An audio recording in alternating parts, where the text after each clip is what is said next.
नमस्कार. रयत वाहतूक संघटना अंबरनाथ तालुका अध्यक्ष आशिष रामकृष्ण देशपांडे. रिक्षा चालक मालकांसाठी जे आजवर मी कामं केलेले आहेत आणि त्या कामांच्यामुळे आज रिक्षा चालक माझे सभासद होत आहेत आणि रयत वाहतूक संघटनेमध्ये वाढ होते. रयत वाहतूक संघटनेच्या अंतर्गत कायदेशीर सभासद करून घेणं, त्यांना सभासद पावती देणं, सभासद आय डी देणं आणि त्या संघटनेचा लोगो लावणं, या प्रोसिजर आपण कायदेशीर करत असतो.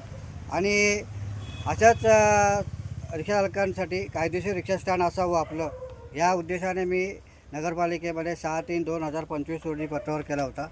परंतु नगरपालिकेतील अधिकारी उमेश राऊत यांच्या अंतर्गत मला परमिशन देणार नाही असं त्यांनी जे वक्तव्य केलं आणि मला पत्रसुद्धा देण्यात आलं त्यांच्या अंतर्गत की कायदेशीर प्रोसिजर तुम्ही केलेली नाही आहे, ती प्रोसिजर पूर्ण करा. आज मी पुन्हा त्यांच्याकडे कायदेशीर प्रोसिजर पूर्ण करून रिक्षा चालक मालकांसाठी जी मागणी केलेली आहे 3x5चा बोर्ड आपण जो मागितलेला आहे, तर ती प्रोसिजर पूर्ण आज आपण केलेली आहे. आता आपल्याला त्यांनी जर अडथळा निर्माण केला तर आपण त्यांच्या विरोधामध्ये एक धमकीचे सुद्धा आपण त्याच्यामध्ये नमूद केलेलं आहे की वेळ पडल्यास आपण जर आमच्या कामामध्ये अडथळा निर्माण केला तर आपल्या विरोधामध्ये मुंबई हायकोर्टामध्ये याचिका दाखल केली जाईल. याबाबतचं आपण त्यांना धमकी दिलेली आहे पत्रामध्ये नमूद करून.